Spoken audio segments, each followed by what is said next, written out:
Hello, everyone. Colleen Neal with Let's Talk About It. I'm going to mix it up a little bit today. I'm going to talk a little bit about loss and grief because that's what came up this morning. Um, Grab yourself a cup of tea. That's what I have today, anyway. Um, those of us that deal with chronic illness, and again, I talk to you from a patient's point of view about my dealing with vestibular migraine and occipital neuralgia. So when I talk to the community, I'm talking to people with that, but I'm also talking to people that deal with other things. It could be PTSD that I also suffer from after being in a really bad zipline accident in the Dominican Republic. Gosh, I guess it's about 7 years ago that almost killed me, actually. I had multiple body trauma and broke my back in a couple places and collapsed lung, all that kind of stuff. Anyway, um, I don't know. I'm a pretty positive person, as you all know. And I just wanted to talk a little bit today about loss. And by that, I mean losing the ability to do the things that we used to do or the things that we want to do.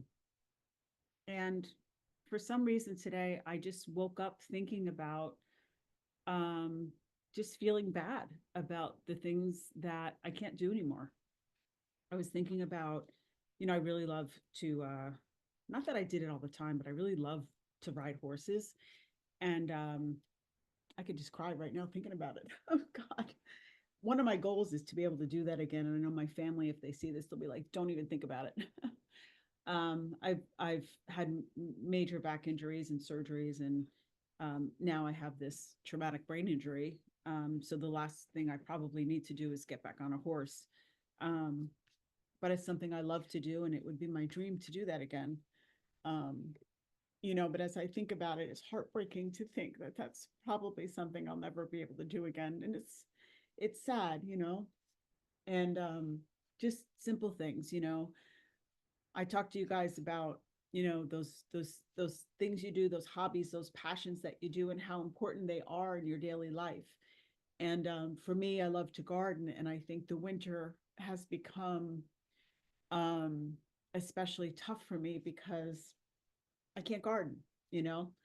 Um, so it's 32 degrees this morning. I live in New Jersey. It was really, really cold this morning. And I think I used to just take a lot of joy out of getting up every day. And I grow my own, vegetables and all that, but I have taken specific joy of growing my own herbs for making my own teas. And I specifically like making medicinal teas and making my own recipes for specific, um, you know, um,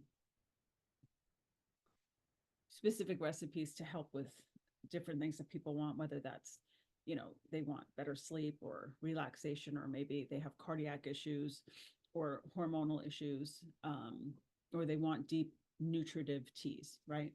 So anyway, my day would be getting up and I, from grow things from seed and nurture those things, and every day go out and take care of those plants and hand pick every day. I might be hand picking calendula or honeysuckle or cutting stinging nettle, and I dry them and hand make these teas. And I don't know, I just miss it today. I just miss it. It's cold and I want to go for walks, and I have such a terrible, terrible, terrible headache today, and I can't even do that. Um, and I know a lot of you, I'm on these sites and I read about, some of you are feeling every day like, I just don't know if I can do this anymore. And how do you deal with this every day? And the pain and not being able to go out, I can't, it's the holiday season and I'm struggling. I can't really go to a party. I can't go out and be around a lot of people. The idea of going to a big festive celebration with a choir and, um, you know, a band, music, I can't do it. I had Josh Groban on the TV last night, really low, and it was really nice. I would love to go to a concert and, the thought of buying tickets to see somebody like Andrea Bocelli, like, oh, I would love to see that. I can't do that. Can't do that. And sometimes when I think about it, it's just like, it's heartbreaking, you know, I want to do it and I can't. So I don't know. I had a pity party for myself this morning, and I was just really sad and down about it. And I was thinking how nice it would be for me to knit. I learned how to knit. My son turns 18 today. And when I was pregnant with him, I took myself to Michael's and I took some classes and I learned how to knit, you know. And I was just thinking this morning, like, here I am with all this time on my hands. I can't work, which is also devastating because I love my job and I'm good at my job and I miss my partners and I miss, you know, those relationships and feeling like I have a purpose. And so I have all this time and I know how to knit and I can't. And I think about all the beautiful things I can make and gifts for people, and used to make these chemo caps for cancer patients and little preemie caps and, you know, donate them to local hospitals. And I can't even do that, you know, and God, it's just like a kick in the gut. So I know I sound complainy, but I know those of you who are dealing with this get it. Um, anyway, I have a counselor. So at 9:15 on every Thursday, I see a counselor. So I was able to have this little pity party with her this morning. Um, and I wanted to share that with you.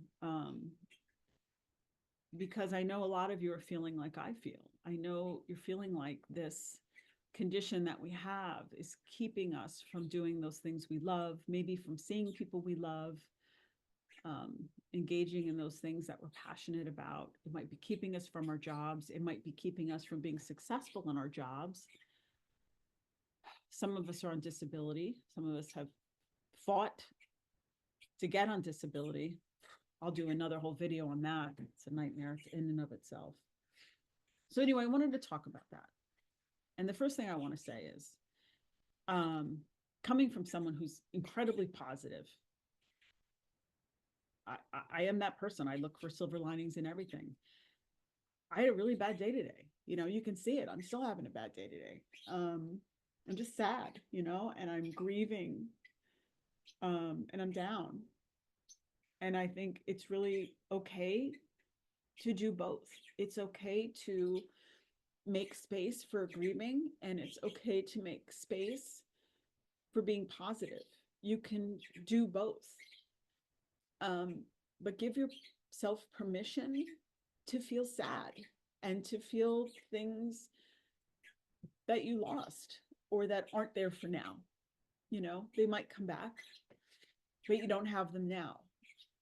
Um, and I know there's people that might not understand it, and maybe you feel like you can't say that out loud to people, or maybe people don't listen, or maybe people don't understand.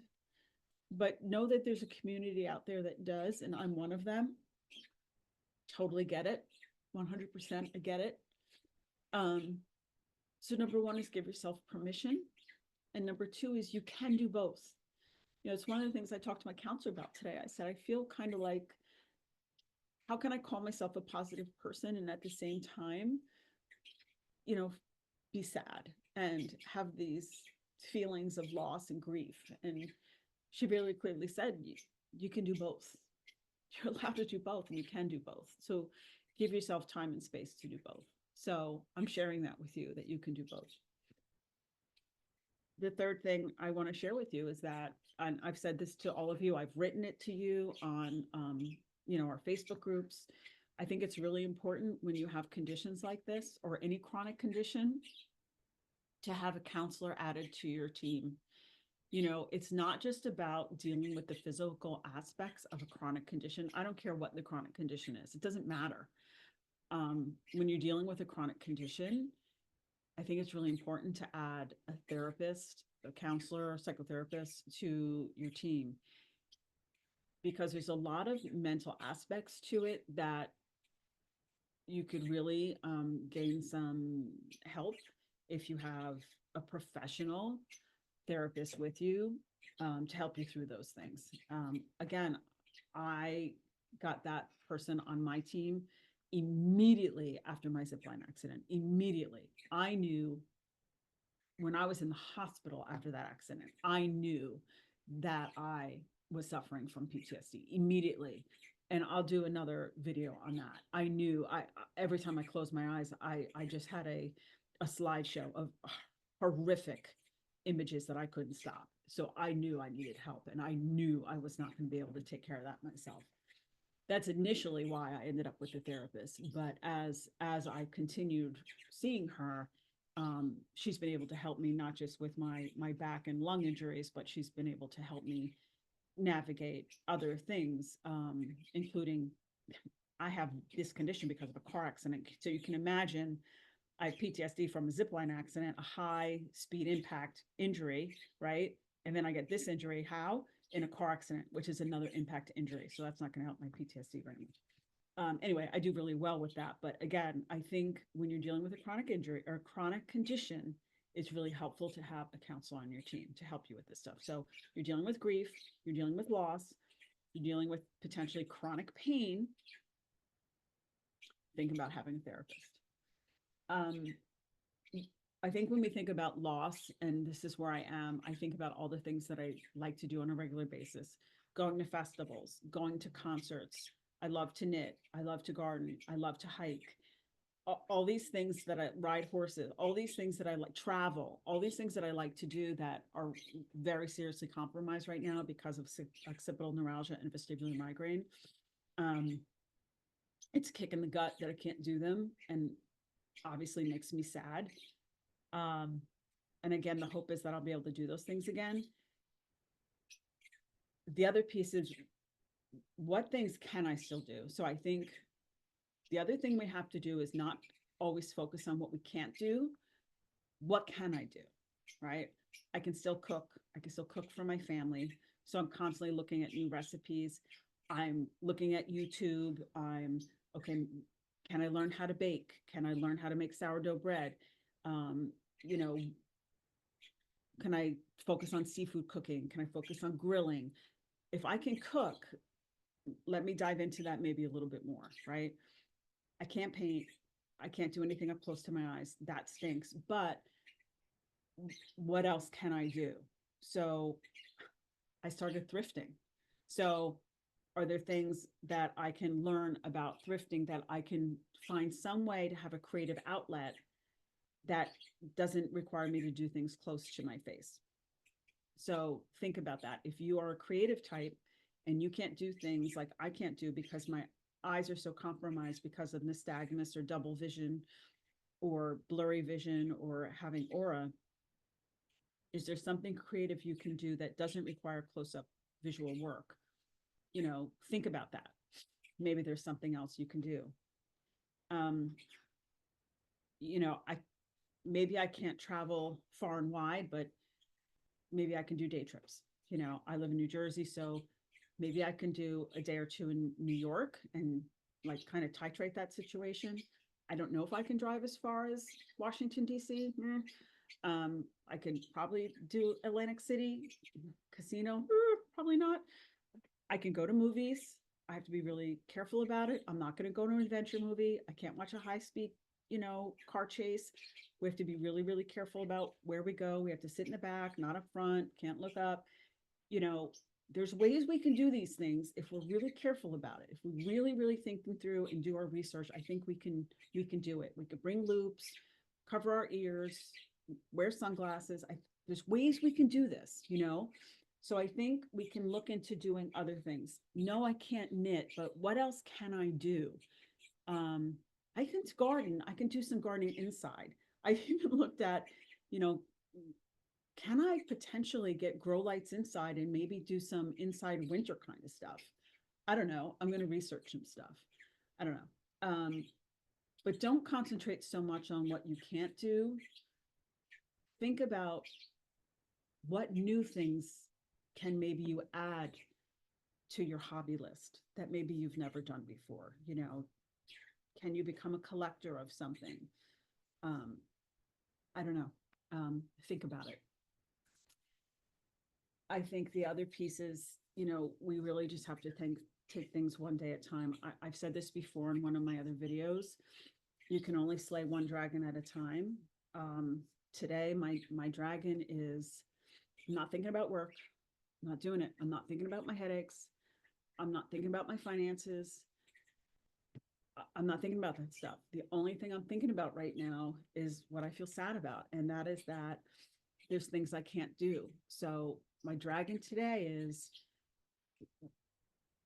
what can I do today to make me feel better about the things I can't do? Well, I'm going to try to find something that I can do today that makes me feel better. So I'm going to try to find something creative to do. I'm gonna bake some bread. I'm gonna real bread, like yeast bread, and I'm gonna make some banana bread. And we're gonna go to hibachi for my son's birthday. It's gonna be tough, but that's what we do. And there's two great things out of that. I'm gonna wear my loops and all that stuff. A is I'm gonna try really hard to have a regular birthday for my son, and I'm gonna pay the price for that. It's gonna be hard, and I'm gonna have a really bad headache later, and I'm gonna have to take emergency medicine probably tonight, and that's what's gonna happen. But the second thing, and I think this is such an important message for all of us here. The biggest thing I learned when I first started seeing a therapist, when I learned about post-traumatic stress disorder and having panic attacks and depression and all of that, the number one thing for me, that helped me get out of a panic attack before it got really bad, and helps me with depression, is social engagement. So I know I'm having a crummy morning, and I'm even struggling with this video today. But I know later on I'm going to be with my brother, my sister-in-law, my two nephews, and my son. And we're going to go to hibachi, and it's going to be funny. It'll be hard because I'm going to have this terrible headache. But it's going to be hard, and it's going to be funny. And we're going to celebrate the day that my son was born. And we're going to laugh, and we're going to be together. And I'm blessed to have my family with me. And that conversation and togetherness will be the thing that gets me out of this sadness and will make me happy and bring me levity. For those of you who are dealing with a chronic condition and you feel alienated and you feel alone and you feel misunderstood or maybe not heard, please know that social engagement sometimes is everything you need to feel a little bit better and to feel connected. And your head might hurt and you might feel tired and you don't want to pick up the phone. I know you don't, but that social engagement is really important. Even if it's just texting someone, making a phone call real quick, inviting somebody over just for a little while. You don't have to go out of the house. It'd be great if you could. You know, what I try to do now is try to go out to lunch with one person once a week. If I can do it twice, that's great. And I know I'm going to pay the price. And I know sometimes it's really hard. But that getting out and have social engagement is so important for my mental health that it's worth it almost to pay the price physically, if that makes any sense. So I think we need to think about that.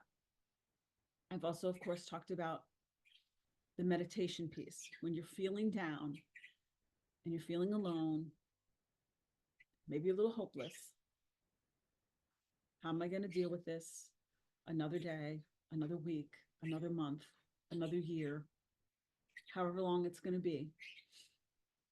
I think meditation's a really great way to deal with it. I've talked about Insight Timer. It's a great app, teaches you how to meditate. The Calm app is excellent, especially at night. It has meditations, it has sleep stories. I've talked to you about Bella Ruth Napperstack. You can find her on Spotify. You can find her on YouTube. I think she's even on Audible. Deepak Chopra, you can find him. You can Google him. He's on Spotify. He's on Audible as well. You can go on YouTube and you can search for Yoga Nidra. Also very excellent ways to do some meditation. It's out there. You have to be in charge of your own self-care. So when the loss and the grief come, let it come. Feel it, Move through it. Don't beat yourself up about it. Don't feel bad about it. Don't make excuses for it. Let it be what it is. You're allowed to have it. At the same time, think about those other things you need to do. Think about getting a counselor. Think about meditation. Think about looking into other activities that you can do and not focusing on the ones that you can't do. Think about social engagement and who you can reach out to. Think about ways that you can instill happiness and joy and hope in the midst of dealing with a chronic condition like the one that we're dealing with. So for what it's worth, thanks for checking in with me. I wish you every good thing. And I wish you especially that the rest of your day will be a better one and that tomorrow will be even better still. Take care.